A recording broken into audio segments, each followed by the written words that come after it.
you show me, Jesus, hey, what it really means to love. Yes!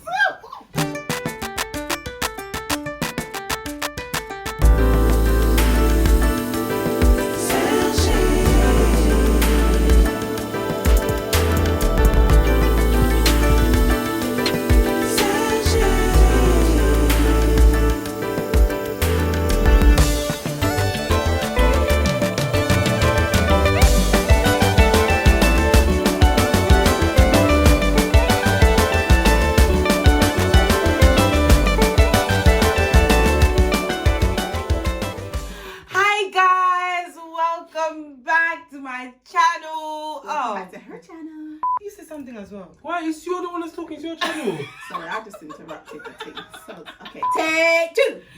Hi guys, welcome back to my channel. Hey, if you're new to my channel, hey, my name is Sergine. You can just call me Serge. My channel is all about motivating you to become the best version of yourself. If you haven't subscribed yet, wait. You know what? I'll wait for you to subscribe.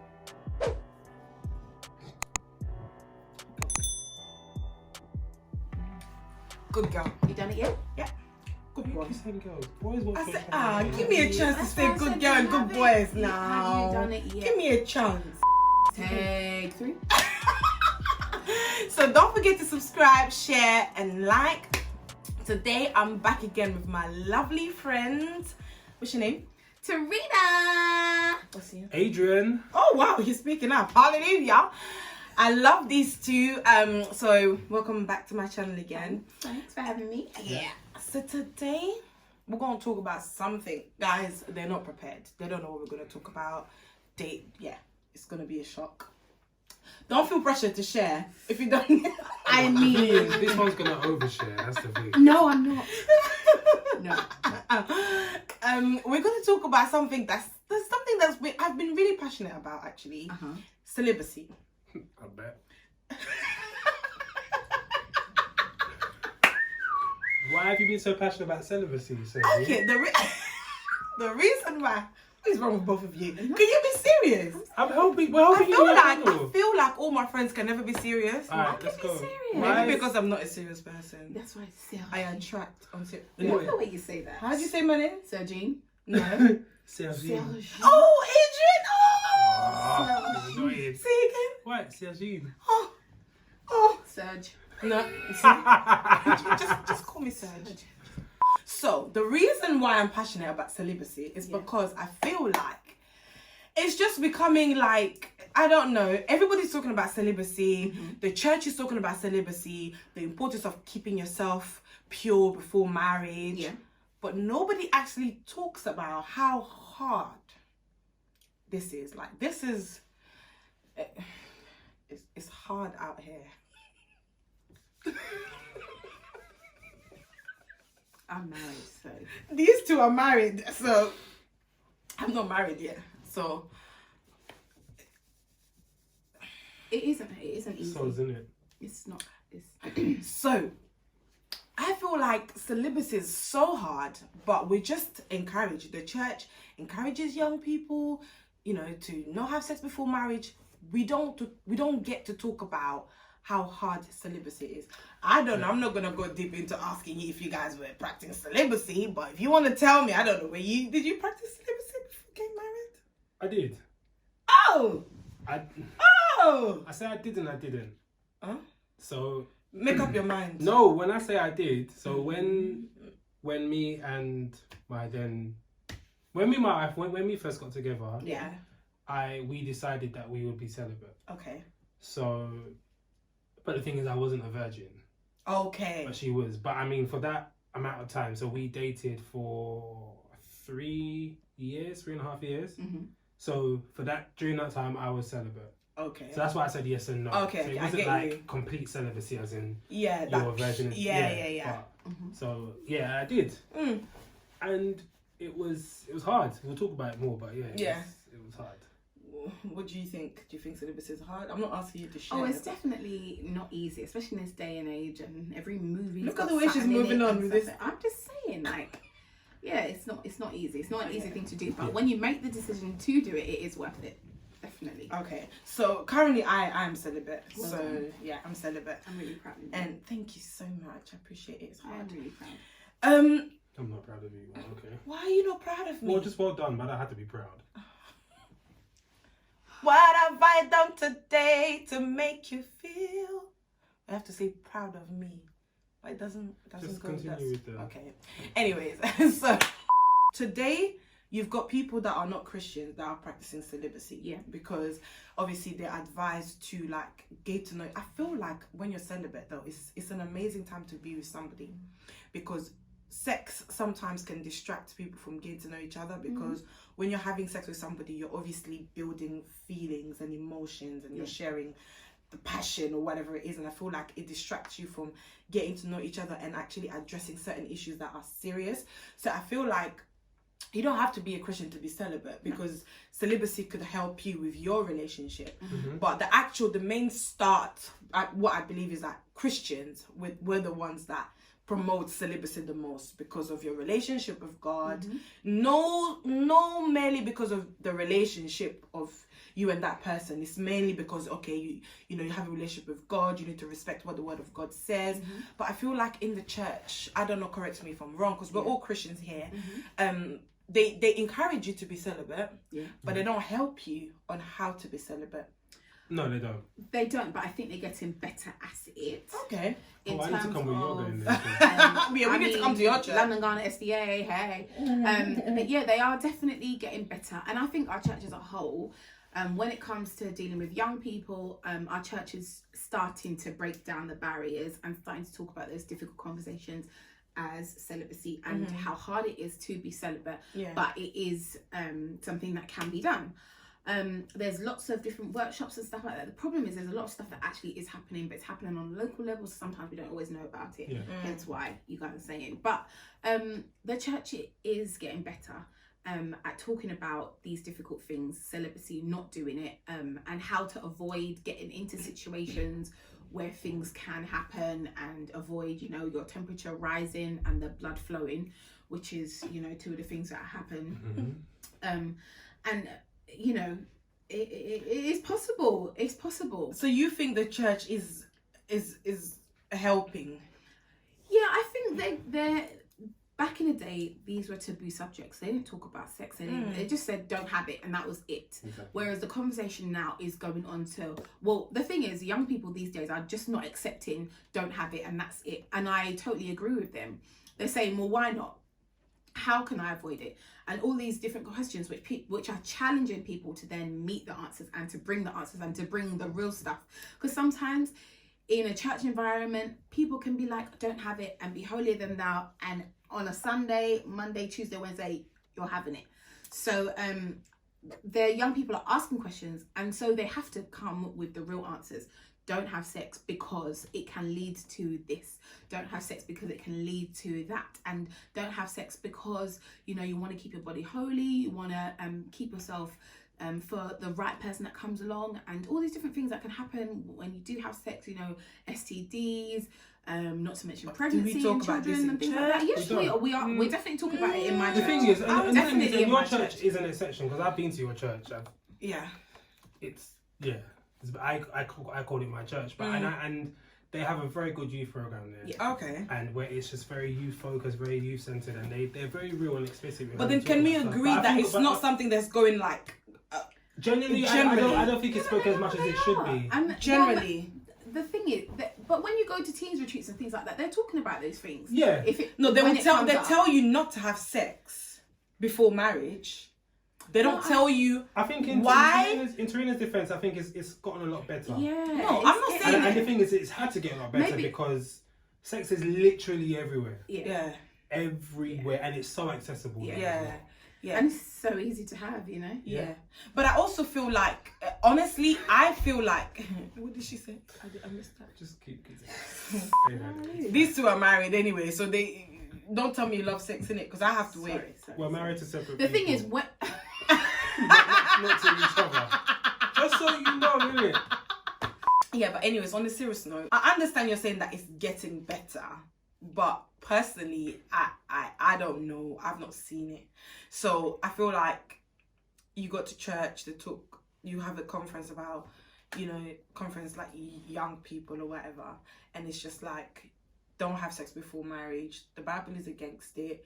You need to honor yourself. You need to honor your body. And I can even say, I don't even feel like, because like I said before, you can practice celibacy if you're not a Christian. Yeah. Like, removing sex out of the equation when you're dating somebody. Like, even, I think Steve Harvey talks about the 90-day rule. Yeah. Like, that's not a Christian thing, book. Yeah, it's just like. But when you're in these conferences, are you asking why? The thing is, people okay, asking so why? you need somebody's gonna ask why at some African stage. African churches already, sex, even having a sex conversation with your parent already is like a big taboo. Like, I'm lucky because my mom is amazing. She's not your typical African, but most of like my aunties, my friends, their parents, my Nigerian friends, my Ghanaian friends, you don't go and talk about sex. What? Yeah, but in a youth environment, are people not asking and saying why? But you've got these Because pastors, but these pastors are also, they also have an African mentality. Like, I've been in a young people's conference where I was invited somewhere and they asked a question about sex and he didn't answer the question.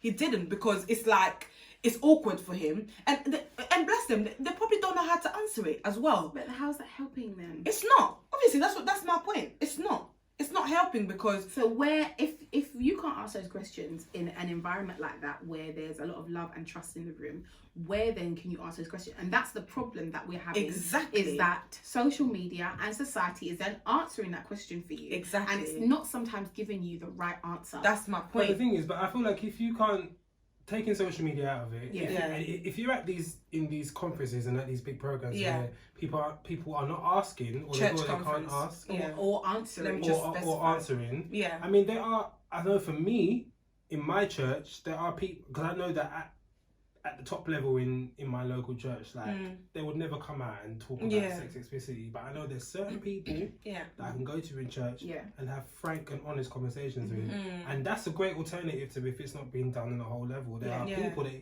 and the thing is, even though everyone's not talking about it at a big level, if someone's talking to you one-to-one, it's the conversation still being had.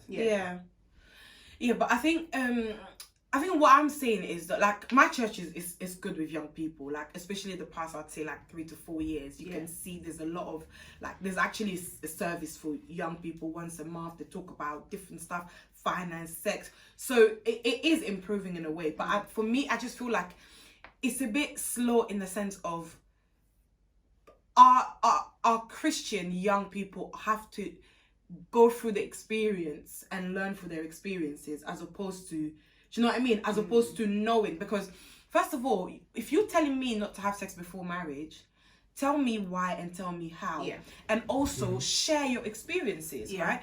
And when I'm talking about African aunties, for example, those that have like older generation mentality, they don't talk about sex to young people. I actually remember there was this girl in my church. I think she was like, when I used to help young adults, young teenagers and stuff. I think she was about 15 and she had a boyfriend, and she went to this auntie and told the auntie, oh, I have a boyfriend. I think the auntie asked her, and then she was just like, no, you need to break up with him. And then I was just thinking, sorry, she's just gonna go and start dating that boy behind your back. You're not gonna know, because if she's fallen in love with that boy, you can't stop her. She's now in a relationship. What you need to do is to now help her, lead her, speak to her, ask her, do you know what you're doing?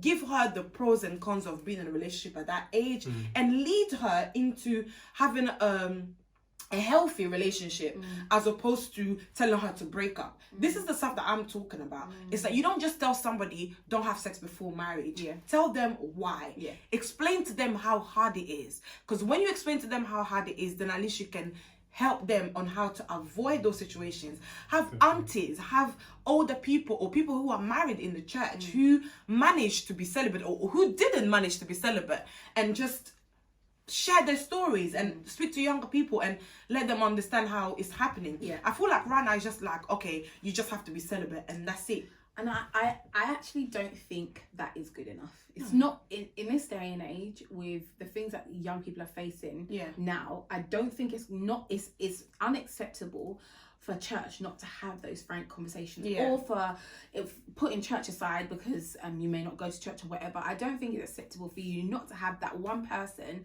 that one adult, your mentor, somebody who you trust and you can talk to in confidence and stuff like that, not to be able to have the honest answer as to why you shouldn't do something. It may not be sex, it may be something else, it may be smoking drugs, whatever, blah blah blah. You need to have that one person who will give you the honest answer, because if you don't get that answer from that honest person who has your best interest at heart, where are you going to get that answer from? Exactly. You're going to get it from someone who doesn't care, or someone who doesn't know you, doesn't have your best interest at heart, doesn't love you the way that that other person will. And then, you know, we all end up with our baggage, our should have, our could have, our would haves, and all the rest of it and stuff like that. So I and especially in the church environment, it's just not good enough for churches to say don't have sex and that be the end of the conversation. Yeah, and people are just, they don't know where to go to, and now you've got people, you know, turning to social media, and there's a lot of information about sex out there and you've got a lot of parents that are thinking, oh, my child is a virgin. No, she's not. And you're not having that conversation with them. So it's like, we don't know where to go to. Like, I appreciate my mom, don't get me wrong, because she's really open about stuff like that. But I know a lot of like my friends who literally, they have no one to speak to when it comes to sex. And I think that's really sad. I think that's even sad that you can't go to your mum and dad and talk about it, because who's going to love you more than your mum and dad? Yeah. And who should be honest with you, the most honest with you, by your mum and dad? Do you know what I mean? But or these your are grandma, cultural grandma, barriers. and it's or some sort of equivalent. Exactly. You should be able to go to somebody and have the frank conversation. I think I had it with my mum. It was later on in life because you know. Well, did you have? Okay, so I'm African, and I know that it's not. I know that it's not easy. I know that you have to have a blessed mom to have that conversation with. But I know that, in generally speaking, for Africans, we find it hard to go and speak to our parents. I mean, not probably our generations. That's fine. Like, I'm talking about my mom, her mom, like the older generation. I think it's not easy. How is it in the Caribbean community? I'm not sure. I think it was quite easy for me to talk to my mom about it. I think I had to. No, it wasn't easy, but her reaction gave me confidence to talk to her about it more. Okay. So, but I talked about it with my mum and less so with my dad, because you know, your daddy's girl. I think it's what about you? Kind of the same in the Caribbean. Okay. Like, in just like, there's certain things that you just don't talk about.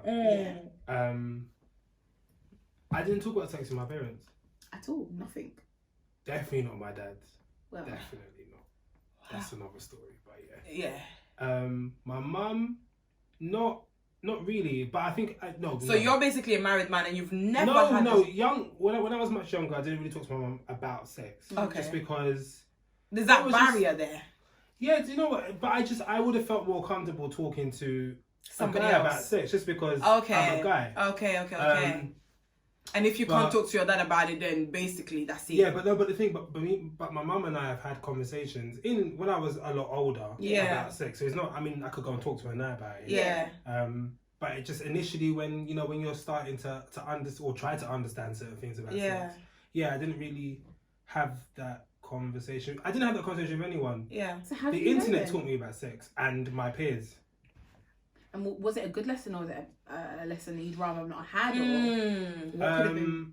What do you think about it now, knowing what you know?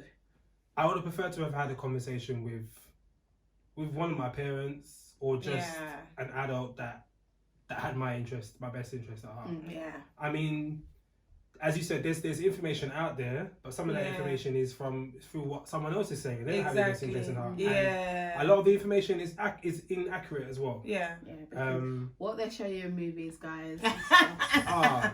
But in general, I think what we're trying to say is that celibacy is not a bad thing. It's a great thing. It's amazing. I mean, I'm celibate and I love it, and I feel like it helps me to get to know the person that I'm dating on a different level. Like, you get to know them quicker, trust me, because there's nothing that's like stopping you from being yourself, because you don't have the sexual feeling. Like, there's nothing that is stopping you from just showing the real you. So I love it. It's really good. I think my thing is just like, I don't want to be that person that would tell people, okay, yeah, I'm celibate and celibacy is easy. No, it's very, very, very hard. And that's why I felt like I would get these two to come on here and just think of a few tips. I know you're not prepared. I was going to say, I think it may be a little bit like, we're maybe cheating a little bit, because obviously, do you know what? I might go home and, get to know my husband like that. So I think, like, it's not cheating, but I think because you're married, yeah, and you obviously you've got friends and you talk to people, you've got that experience as well. The thing is, if you didn't practice celibacy, there are consequences, and if you practice celibacy, there are also, like, do you know what I mean? So it's both ways. It doesn't have to always be, you don't have to, and anyone watching, you don't have to be a virgin, or you don't feel guilty if you wasn't celibate, or if you were. Like, everybody's got a different path. Exactly, be proud of it. I mean, yeah. For me, yeah, practicing celibacy for 3.5 years, yeah, it was worse than being a virgin and being celibate. Well, because you knew. Because you already experienced it. Yeah. And also... But because your partner wasn't having it, so are you missing out? Or is it because you knew... No, because the thing is, like, let's just be honest. Like, there's times where, you'd be together and, the hour is getting late, and, you might be in each other... You're definitely in each other's company. And you might start... Well. Yeah, you might start kissing, all that kind of stuff. And that always leads to something else. Yeah. And because you know what that sensation and feeling is to have sex, but you know that you're not doing it for a specific reason, it's much worse than just, I would rather just be a virgin and not know. Yeah. But also, I kind of wanted her to experience it as well, because sex is great. But this watch is bad. It definitely taught me self-control. Yes. It definitely, and...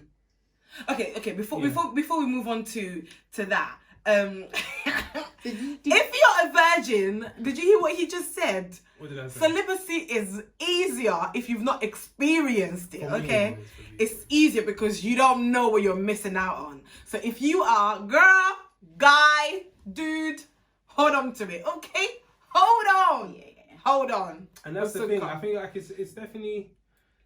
I know definitely for women more than men.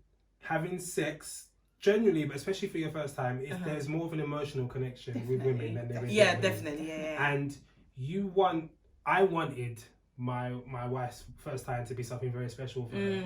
And if you're not practicing celibacy in a relationship and you just have sex on the first or second occasion that you're with each other, like that mystery is just gone. Don't do that. Yeah. It's just gone. That time isn't special, and then, for whatever reason, the two of you might mash up, and then that's her experience is gone now. Yeah, and it's no longer there to be cherished. Okay. But if you know that you are in a committed relationship and you're practicing celibacy, that when that time does come, you know that you're not going to be with anyone else. Yeah. Okay, so since he practiced celibacy and I am practicing celibacy and she's married, well, he's married as well, we're going to come up with a few tips on how to help you with your celibacy journey, okay? Okay, you didn't prepare for this. The one that I can think about is just do it. Don't think about how hard it is. Don't think about how challenging it's going to be. Don't sit there and think, oh my God, I can't. Just do it. Just go ahead and start doing it and take it one day at a time, okay? It's going to be very hard, especially if you're in a relationship, if you love that person, or if you're getting to know them. And you know, when you're getting to know somebody in the beginning, it's like juicy, you have juicy conversation. They call it the honeymoon phase. I don't like the honeymoon phase, but that's another thing altogether. I want to get to know you from the first day, okay? Let's have the honeymoon phase for the rest of our lives. But yeah, right. But just take it one day at a time, okay? Don't sit down and think, oh, I'm gonna do celibacy. This is how I'm gonna plan. So we're not gonna see each other during this time. No, just do it one day at a time and take it like one step at a time. That's the first thing that I can come up with. I would say sorry, I'm going to cut you. Yeah. Make a vow to yourself. Yeah. Oh. A New Year's resolution, a goal, a vow, whatever you want to call it. Make it to yourself. This is what I'm going to do, and this is a commitment that I'm making to myself, and then stick to it. Yes. you fall off the wagon, it's okay because it happens. We're human, blah blah blah. Jump back on it. Yes, it's okay. Everybody makes mistakes along the way. Yeah, and you know, you may feel guilty and want to kill yourself. Blah blah blah. Don't kill yourself, please. But just jump back on it. But make that vow, make that commitment. I made a commitment to myself to be vegetarian. I am now 20 years down the line because I was able to stick to it. Yeah, and you know, not eating meat, not having sex. Yeah. There are things that we want to do for ourselves, and that can be one thing that you do for yourself. Yeah. Oh, that's a good one. So, have a curfew. Yeah. No. It's choose the real. I know, the real. Yeah. I know what adults think. It's like, oh, who am I to have a curfew? But have a curfew. Like, there's a certain hour in the night where it just gets, I don't know, things just go wild. And the night falls. have a curfew. Like, for me and my wife, we were just like, I'm just like, if we were at each other's house, in fact, can we back up a little bit from the curfew? Yeah. Like, try to limit the amount of times that you're with each other, like in each other's personal space. It definitely worked for me, just because I know. So do activities kind of maybe like outside in, you know. Yeah, no, so for instance, if we were in each other's houses, yeah, we'd chill in my bedroom for a bit, but I would make sure the majority of the time that we were together in the house was with other people. Yeah. Just because you're not gonna get it on with your mum and dad looking at you. Like, you're not gonna be doing that. In fact, you were even lucky to bring her in your room. In my house, how you bringing her where? No, actually, do you know what? In my house, she never came. No, she did come in my room, but we'll do something specific. But my mum, Renee would be like, huh? No, but my mum would be like, where? But Get the out! thing is, but if I was ever in, if we were ever in each other's room, that door stayed open. Yeah. Okay. Like, because you know, and people could come in, that kind of stuff. Yeah. But just have a curfew. Like, just know that okay, like it's 10 or whatever. Like, I'm gonna kick now because. And it sounds really stupid, guys, but it's a real thing. Yeah. It's real. It's really good to have a curfew. And that's the thing. Yeah. Yeah. Should I think of the next one? So, okay. So, guys. So, if you don't know, I was in a relationship for 7 years and I was engaged and I ended the engagement. That's a story to come. But I started dating somebody new, and obviously we had to talk about celibacy. And this person that I'm seeing, he at first. Should I beat up your rubbish? You don't beat him up. Okay, alright. He's sitting right here in this room, so it's awkward me talking about him. That's what I'm getting. But anyway, so he didn't understand the whole. He's a Christian, like a proper one. Yeah. But at first, he didn't understand like the whole, fuss about celibacy. But anyways, we talked about it. So what he did, I'm just going to cut the long story short, is that he found a Bible verse, okay? He found the Bible verse that was going to help us have like a barrier. So anytime we find ourselves like together and then things were getting a bit heated, one of us would have to say that Bible verse and shut the whole show down. When I tell you, shut it down. And that really helped us. And somehow it always worked. One of us was always stronger than the other, which leads me to my next point. You actually have to want it. Don't do it because it's something that everybody's doing. If you really want to be celibate, you will make it work. And when you feel like it's too much, and if you pray about it, if you're a Christian, you pray about it and you actually say, okay, God, I really want you to help me with this journey. He will help you. And it's been working for me personally. I think we're not using the Bible verse anymore as much as we used to in the beginning, but we're used to it now. So now it's like we both know what we want. We've established that this is not happening before marriage. It's not happening. So we don't have to use the Bible verse anymore. We just get on with it, and it gets easier. I think for me it's gotten a lot easier, and I think for him too. I think it's important what you were saying about you have to want it, and I feel like, and you have to understand that there's power in what God can do for you.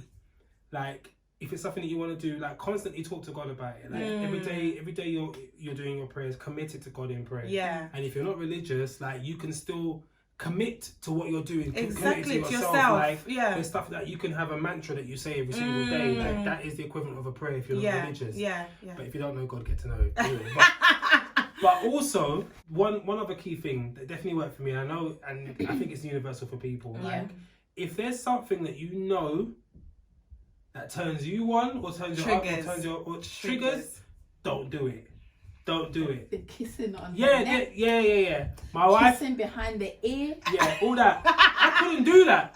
Even if I was joking, because I know that it would lead to something. So therefore, if you know that something's gonna to lead to something, just don't do it. Find something else to do. Like triggers. Yeah. So all these things can happen with somebody who wants it for you. So it's important that you find somebody who wants to keep your commitment with you. Because if you don't, and it's hard when you find somebody who wants to keep the commitment with you, all these things happen. But if you have someone who doesn't want to keep that commitment with you, and then they start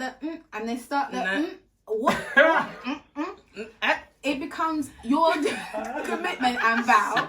It's 10 times harder. It's hard to keep. Imagine by yourself, it is hard.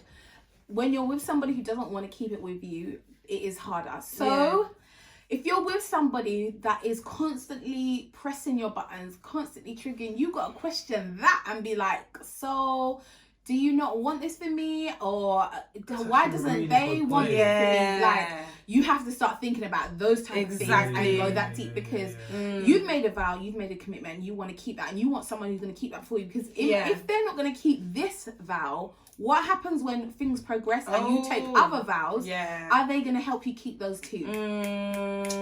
So that is one thing I would say. That's a good one. Yeah.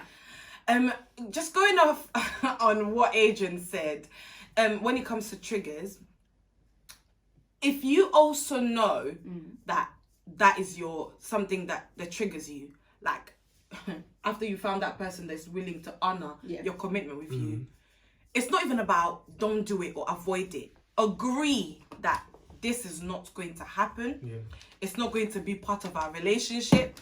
It's out of the door, literally. Like, you just don't even try it until... you have to.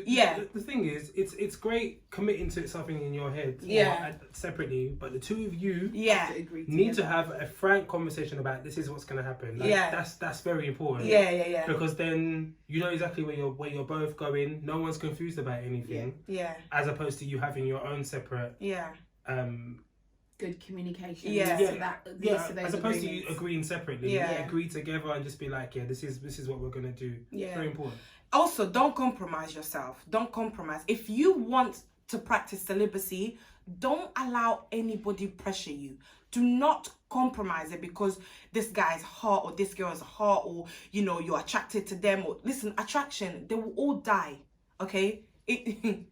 This body, when you have children, when you breastfeed them, when you do all of that, you're not always going to be looking snatched all the time. I'm not lying. Oh no, I'm not lying. So attraction. She's snatched. Don't listen. Yeah, but she's beautiful. Of course, she's beautiful. Yeah, but what I'm saying is, you guys work real hard. Exactly, but when it's not even about now. When we turn 60, 70. That attraction, obviously you have to work on looking good, but that attraction is not always going to be the main thing. So you can't base your relationship off on being attracted to somebody. Definitely. If you are with somebody or you're talking to somebody that you're attracted to, and then the person is telling you they don't want to practice celibacy, and you know you want to take that serious, don't compromise. Say to them, this is what I want to do, take it or leave it. And also, if you know that they don't want to do it, don't even put yourself in that predicament hoping that they will change, because you cannot change anybody. You can't change anybody. So if you want to practice celibacy, speak about it from the very beginning. Okay, I know you want to be in a relationship with me, but I'm celibate. Are you on it? If he says, oh, I'm not sure. Okay, sorry, I can't do it. Let that person go and figure their lives out. If they decide that they want to go into that journey with you, they can come and go into that journey with you. But if they don't, I'll just say. Anyways, guys, I hope you enjoyed that video. I had so much fun talking to these two. It's never boring when I'm with these two. But don't forget to subscribe, don't forget to share and like. And I'll see you in my next video. Take care for now. Bye. Bye.